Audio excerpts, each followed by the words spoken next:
Good morning. Good morning. Happy Easter.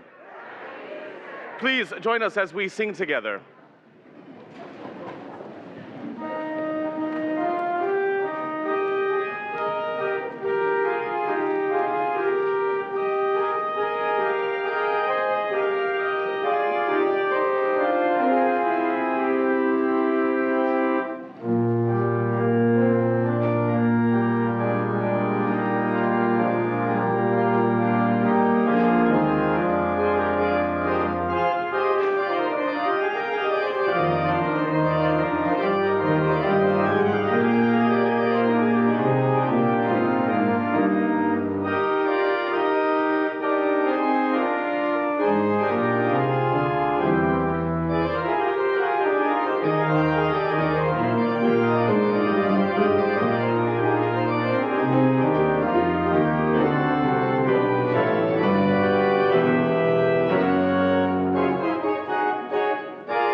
Good morning, everyone. Please be seated.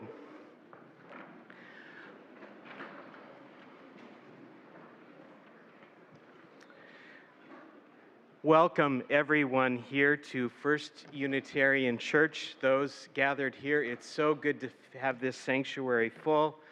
Welcome those joining us online. Happy Easter, everyone. So good to be with you today. After the service, I invite you to join others for social hour. We'll gather downstairs in Fuller Hall for our children. There will be an Easter egg hunt next door in our Buchanan building. Head over there after the service. And if you're online, welcome. Just one special announcement this morning, and that is that next Sunday, April the 16th, will be the installation service of Reverend Alison Miller as this congregation's new senior minister.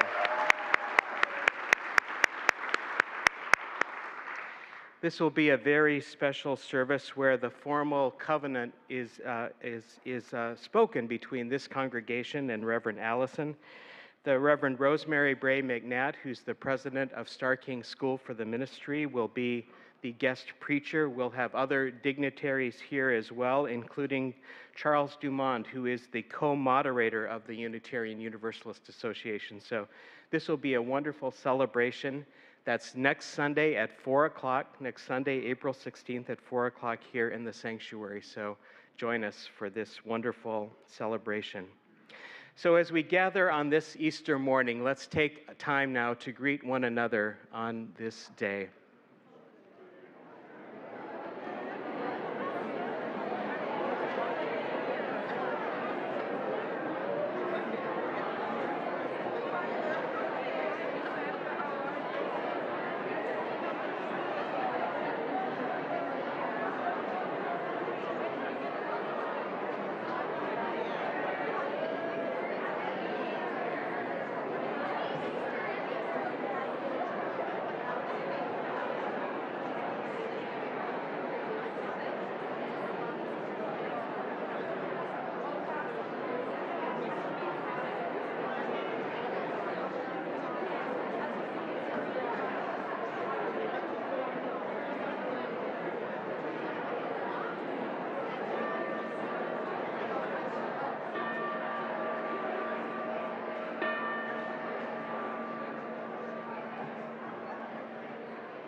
The Turner staff family will be lighting our chalice this morning. Sue, Kevin, Marin, and Rowan.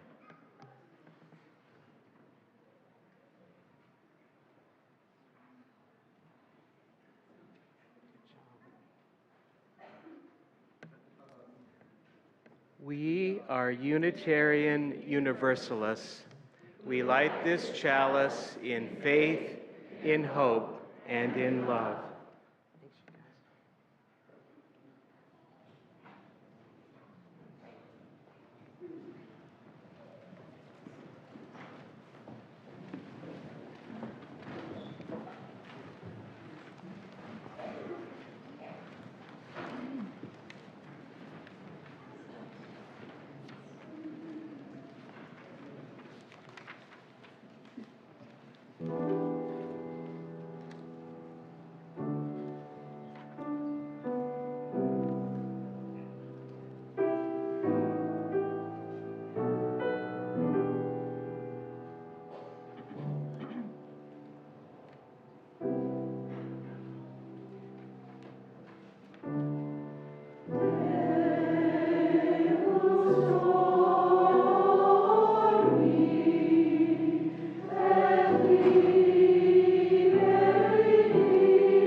The words of our call to worship are by John Bannister Tabb.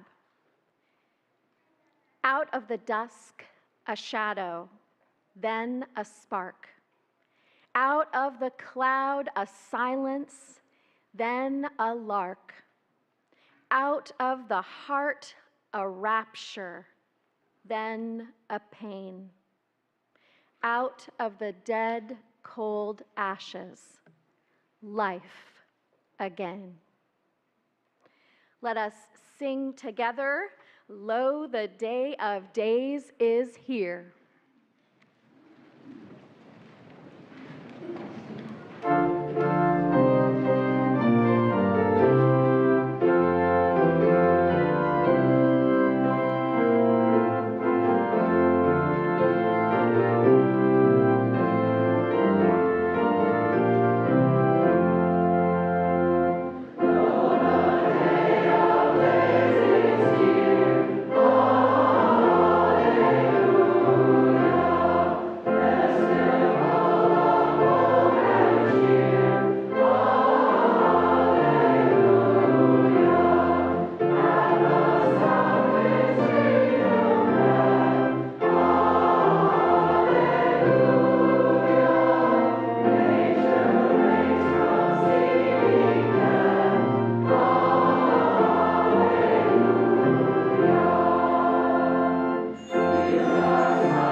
I thought that as soon as I heard the chimes, Joe, that is one of my favorite things about that organ. So let us join in our responsive reading, Seasons of the Self by Max Coots.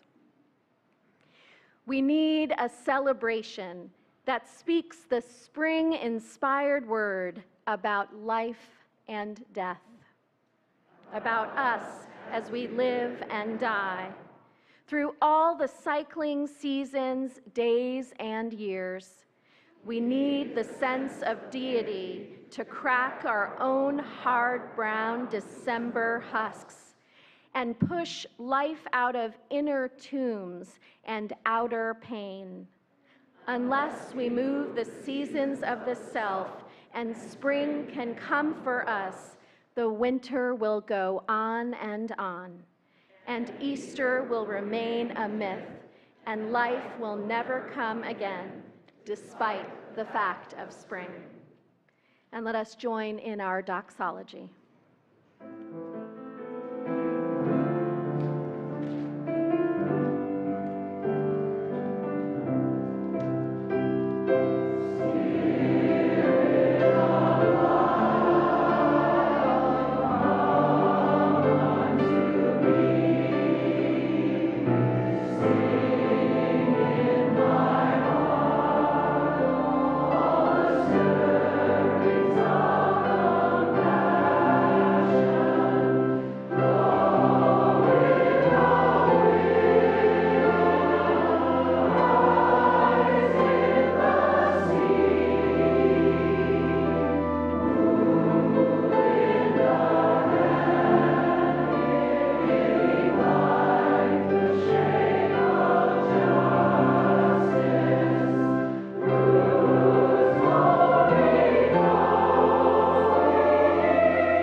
the Easter story has told in the Gospel of Mark. When the Sabbath was over, Mary Magdalene, Mary the mother of James, and Salome bought spices so they might go and anoint Jesus' body. Very early on the first day of the week, just after sunrise, they were on their way to the tomb, and they asked each other, "Who will roll away the stone from the entrance of the tomb?" But when they looked up, they saw that the stone, which was very large, had been rolled away. As they entered the tomb, they saw a young man dressed in a white robe sitting on the right side, and they were alarmed. "Don't be alarmed," he said. "You are looking for Jesus the Nazarene, who was crucified. He is risen. He is not here. See the place where they laid him. But go, tell his disciples and Peter, he is going ahead of you into Galilee. There you will see him, just as he told you." Trembling and astonished, the women went out and fled from the tomb. They said nothing to anyone because they were afraid.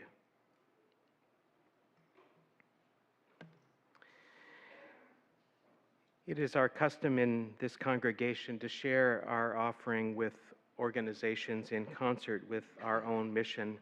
And this year we're focused on youth-led organizations. For April, we're dedicating our shared offering to the Youth Environmental Justice Alliance, YEJA. It is a project of Opal and is an after-school leadership development and political analysis program with low-income youth and youth of color in the Portland metro area. They center youth voices and power within agencies and government bodies, including Metro, TriMet, PBOT, and the City of Portland, through meetings with leadership and direct action.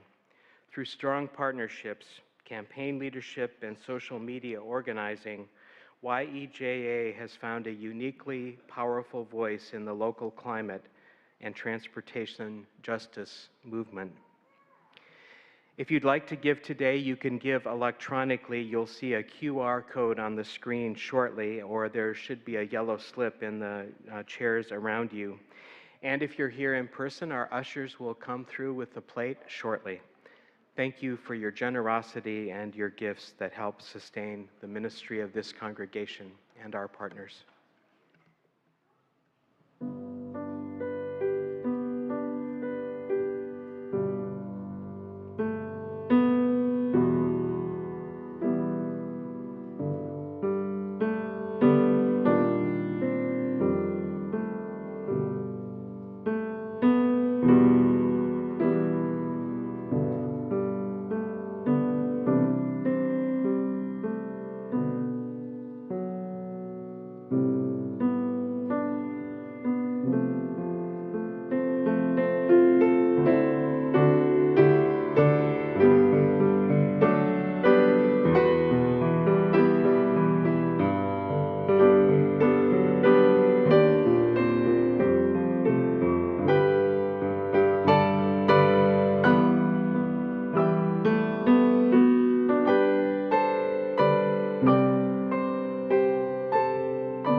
We make space each Sunday in our service to name the concerns of our community life together.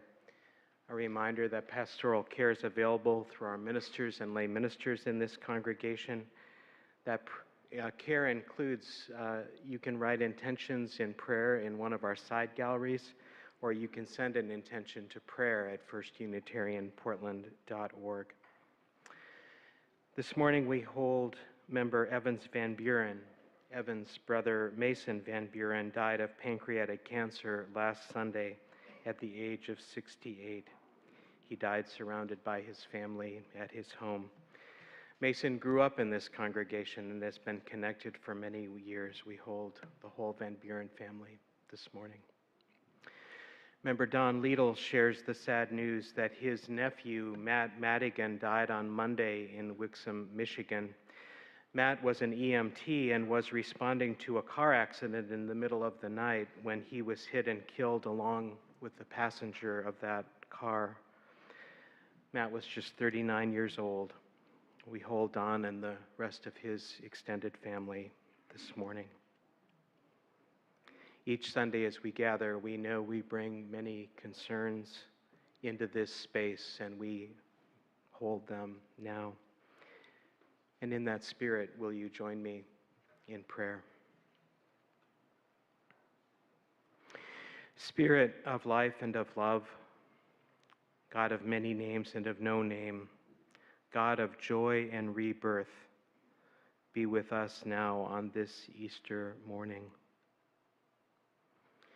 We begin, Spirit, in gratitude for our lives and for us being together, for all the blessings we know, and for the way life offers its beauty in so many forms, even amid rain, even amid the storms of our lives, in trees budding forth, in the budding forth of our own spirits, of that hope that sometimes shows up from someplace deep, deep within, of that hope that emerges even when we may lose sight of it. We are in need of Easter, Spirit. We are in need of awakening. We are in need of a world that would have us end our fixation on war, Easter. A world that would have us focus on love and not on hate, Easter. An invitation that would heal our broken hearts and break through our despair kind of Easter. Just as the rains of this season replenish the earth, replenish us now, Spirit. Be with us as we find our way. Even in the face of death, show us life. Invite us on the journey, Spirit. Show us the way. Let's take a few moments now and be together in silence.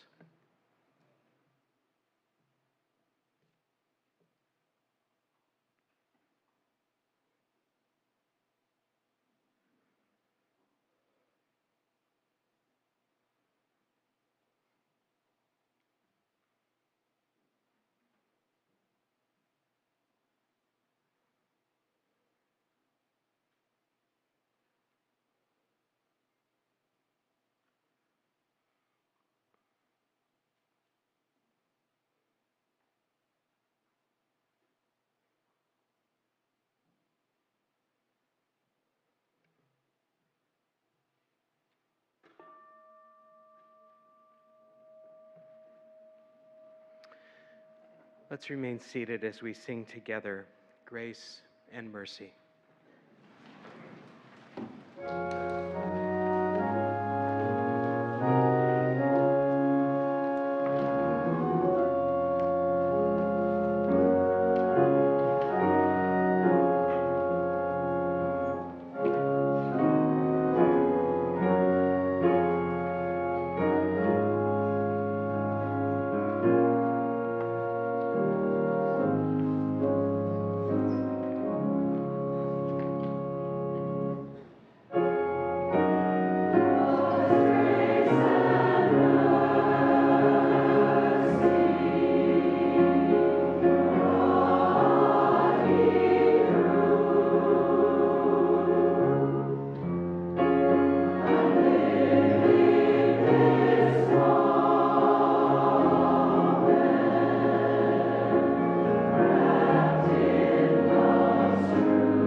I'm so glad to have a story to share with you on this Easter morning, adapted from Natalie Ard.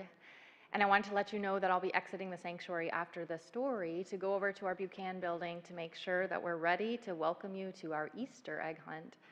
And don't worry if you forgot a basket, we've got you covered, so don't let that keep you back.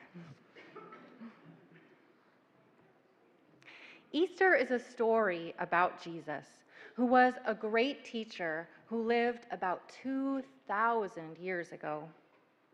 Like the Christmas story is about Jesus' birth, Easter is the story of Jesus' death.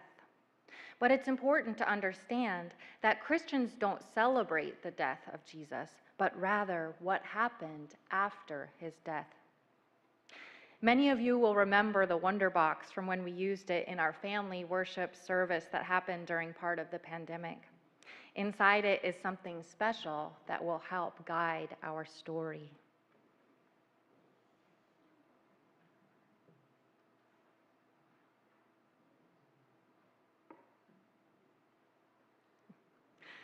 This is a set of resurrection eggs that tell the story of the Holy Week leading up to Easter.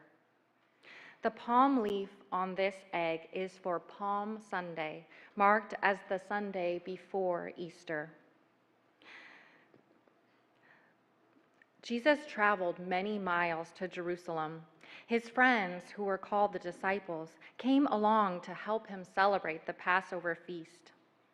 As Jesus entered the town, people there had covered the road with palm branches from a tree, which was a way to honor him. They had heard of his teachings and they longed to hear him.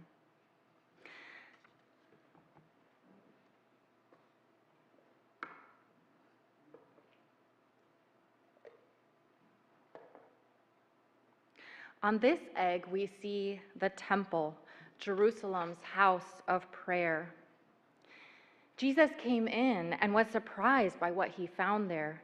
There were lots of buyers and sellers inside. It had become a marketplace. Jesus interrupted these dealings in an effort to restore it as a holy place. The priests did not like him. People like Jesus threatened their authority, and it concerned them how people were drawn to him. Jesus had made a mess in the temple, so now they had a reason to blame him.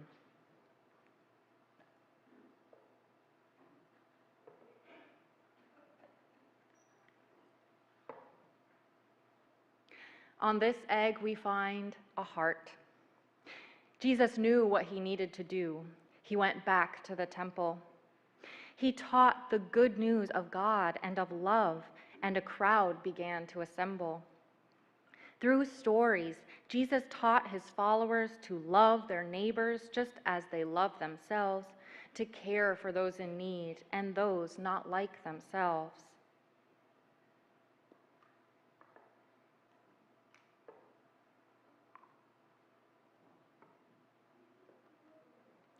On the next egg, we see a jar with something flowing from it.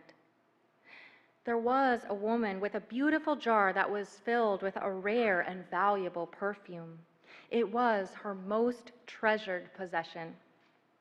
She brought it to Jesus and she poured it over his feet. Jesus' disciples were upset with her, thinking that she could have given to others who were in need instead. But Jesus replied with gentleness. His words would help them understand. You always have others to help, but you will not always have me. She generously gave her best to Jesus. She hoped to receive his guidance about how to live.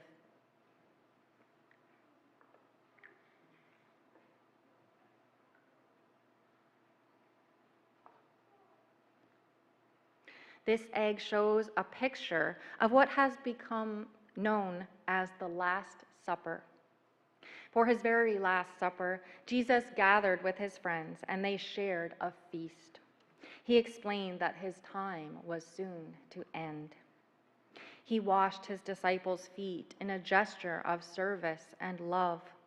He said, "Do not be troubled. I will send you peace of knowing."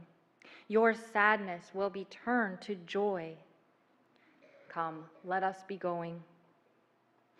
He went out into the garden and he prayed. He knew soldiers were coming soon. When they arrived, they captured and arrested him.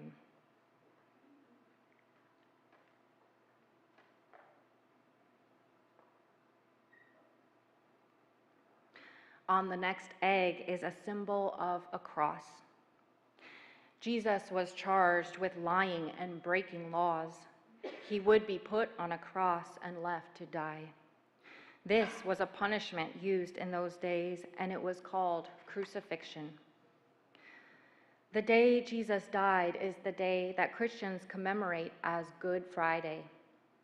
Christians may see the cross as a way to always remember Jesus and the significance of his life.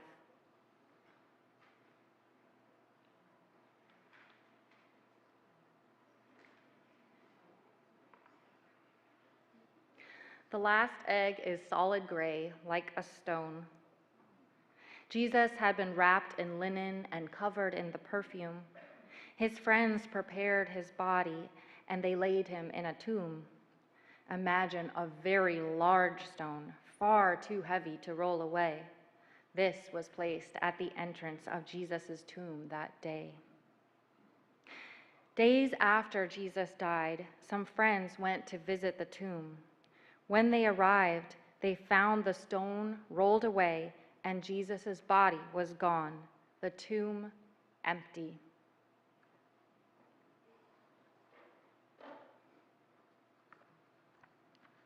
They were very frightened and they ran away. The books about Jesus in the Bible say that he later appeared to his disciples and spoke with them. The word resurrection means coming back to life. Many Christians believe that Jesus was resurrected, that he came back to life after he died. The Easter story occurs in spring, a time when the natural world is also reborn. Seemingly dead plants set forth new flower buds and leaves. Animals awake from hibernation. Baby birds hatch from eggs. The egg itself is a symbol of rebirth and has become a symbol for the story of Easter and Jesus' ministry beyond his death. When we hunt for Easter eggs later, and now as we share the practice of using resurrection eggs to remember Jesus' story, we are affirming our experience of the renewal of life and a message of hope and love that cannot die.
So a friend once cut to the chase and said, if Unitarian Universalists don't believe in a literal resurrection, what exactly draws you to church on Easter? I replied, well, we don't believe in the notion that after the crucifixion, Jesus literally, as in physically, got up from his grave, rolled away the stone, and walked with, healed, loved, and taught his disciples once again.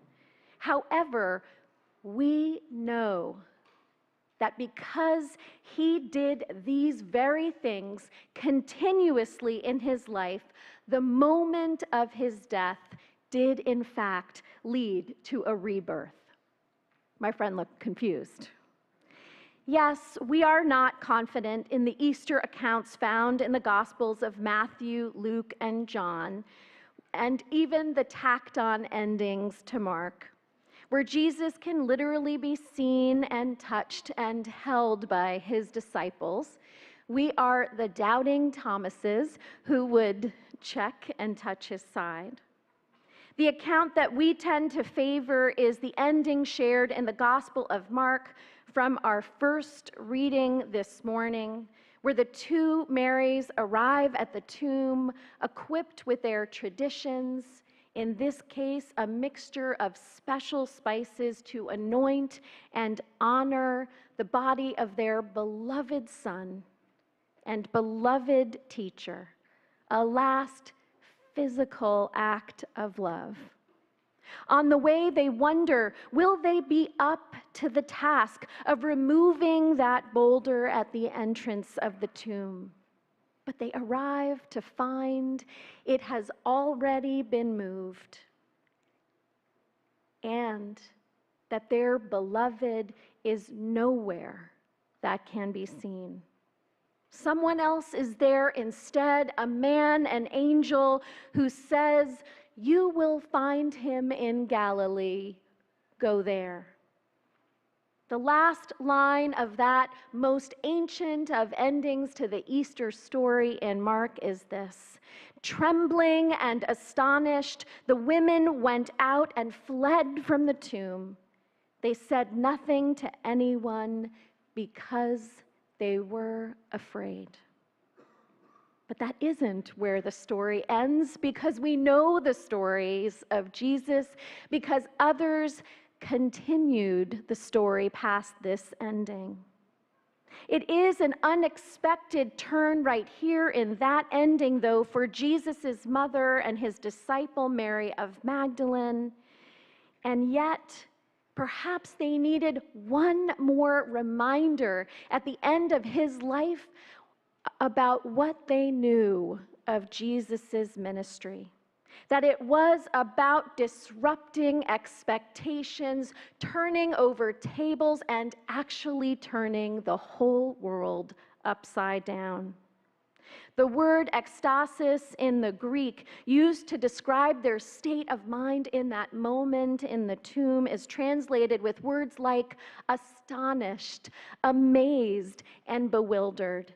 It means ex as in out, and stasis, to stand, to be firm, to be in place. They are literally having an out-of-body, out-of-place, world-shattering experience in that moment. Of course they are.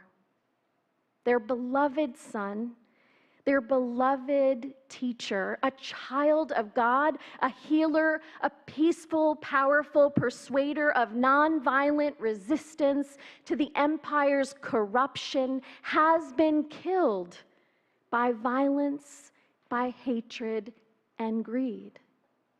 The world is upside down. Their grief seemingly has no end.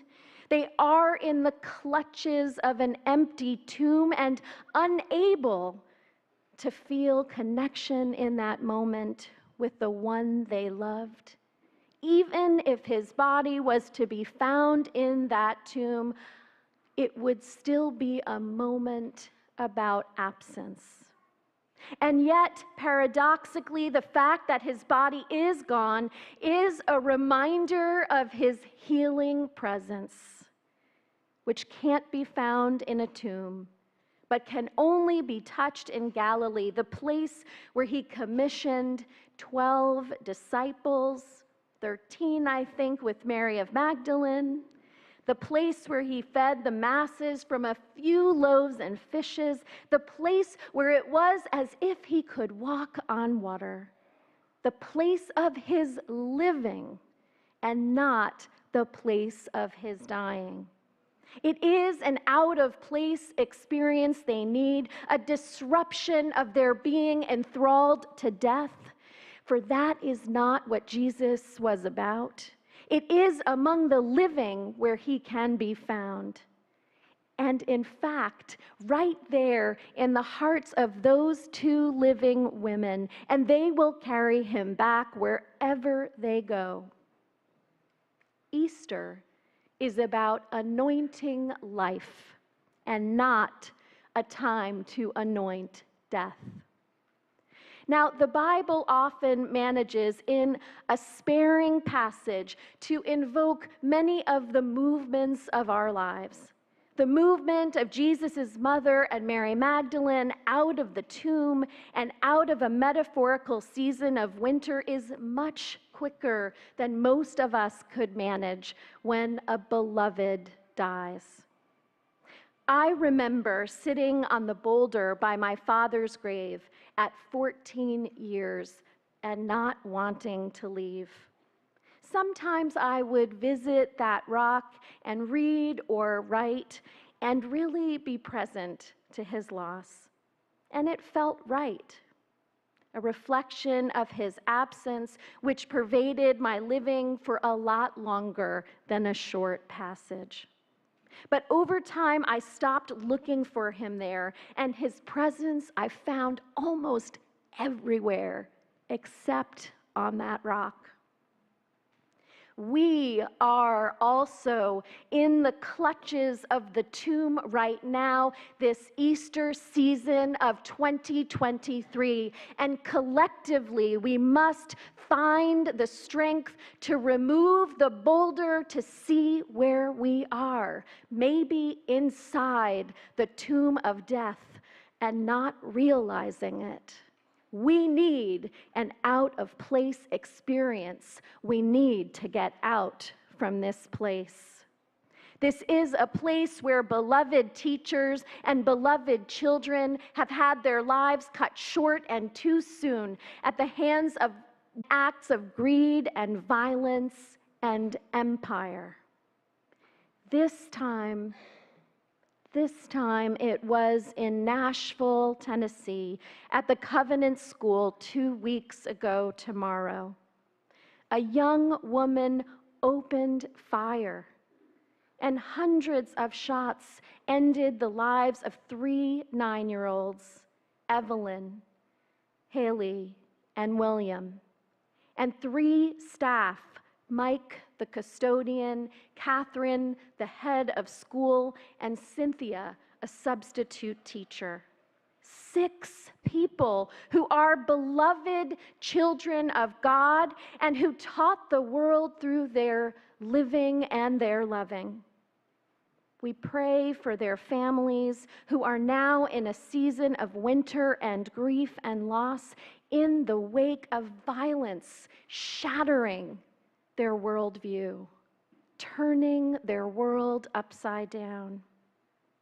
As Unitarian Universalists, I also want to affirm that we do not believe in substitutionary atonement theology, which is important for our Easter story.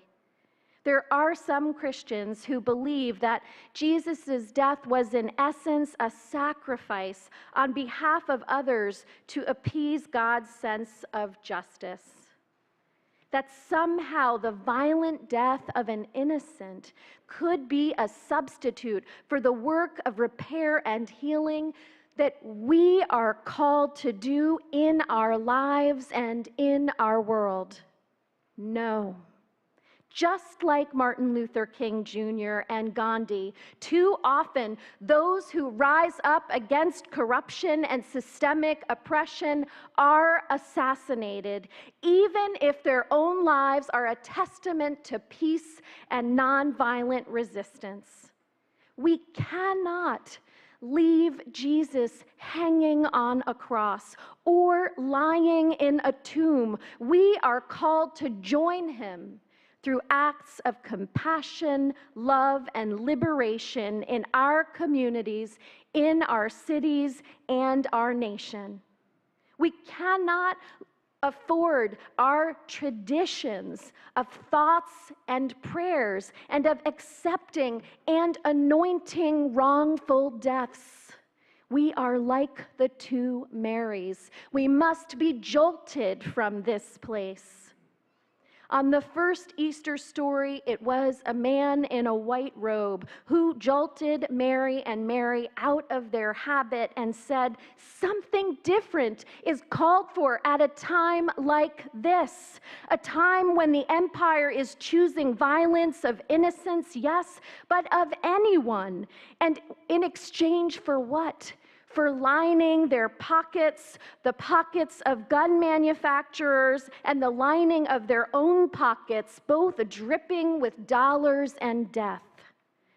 Today, the voices calling us to heed the truth is our children across the nation, but I mean also the children right here in Portland who participated in a walkout this week. They are demanding that lawmakers at all levels of government make changes to make them safer at school. This year alone, there have been shootings by 3 of our schools, Cleveland, Franklin, and Jefferson. My Lord, why hast thou forsaken us? Cyrus Brodsky, an 8th grader, shared, we do fire drills once a month, and I feel like nowadays a school shooting is a lot more likely to happen than a fire. As parents, we are all having to have conversations with our young ones about what it means to have lockdown drills. Our first conversation with our son Asher was in kindergarten because there were threats to the school, and so they were practicing a lockdown drill every day for a week. In Nashville, at the state capitol, in Nashville, where that terrible, terrifying recent shooting happened, 3 of the lawmakers disrupted proceedings on March 30th, refusing to adhere to the traditions of politicians offering thoughts and prayers, but remaining silent on gun violence in the place where they have power. Justin Jones of Nashville and Justin Pearson of Memphis, 2 young Black representatives, and Gloria Johnson of Knoxville, an older white woman and a teacher, by the way, chanted, "No action, no peace." Jones wrote on Twitter, there comes a time when you have to do something out of the ordinary. We occupied the House floor today after repeatedly being silenced from talking about the crisis of mass shootings. We could not go about business as usual as thousands were outside protesting and demanding action, their constituents. Ultimately, Jones and Pearson were expelled for being disruptors, and Johnson was not expelled by 1 vote. And as she named, why do you think that happened? Say it. What did she say? Because of race, because she was a white woman. Weapons of hatred and the tools of empire. Today, I'll name the empire the NRA, or at least a tool of the empire, impact those on the margins in disproportionate numbers. Black Americans experience 10 times the gun homicides, 18 times the gun assault injuries, and 3 times the fatal shootings of police compared to white Americans. When they were expelled from that hall of power, there was an impromptu die-in at the Capitol. People laid down on the floor representing the children and adults who have been shot and killed. They brought with them in their hearts the will to do that, to disrupt in that chamber of dishonor and disorder. But if you look closely on a day like today, on Easter, you will find Jesus among them, lying on the ground, reminding us that our work of repair is not done. People are killed for the wrong reasons, and it is up to us to make meaning out of the suffering and to make a difference so it doesn't happen again. Jesus is there among them in the words and actions of those three representatives, using the power of their pulpit for the good and having the courage to name that new ways must be found. Jesus is right here among us, right there and over there and over there, amongst our children and our elders and every age in between, reminding each one of us that we carry a spark of the divine in our own heart, and that we can be anointers of life and stop being anointers of death. And our prayer is this: that each and every one of us can live each day in ways that our own lives prove worth dying for. Jesus lives among the living. He always has, and he always will. Happy Easter!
and now in our going.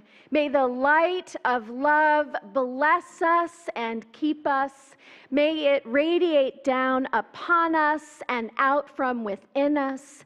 May it be gracious unto us and bring us well springs of courage and compassion and creativity to usher in a new day. But we begin with this one. For this is the day that we are given. So let us rejoice in it and be glad. Go in peace. Practice love again and again and again. Practice joy and love and hope and faith and holy resistance until the work of repair is visible across the land. Blessed be.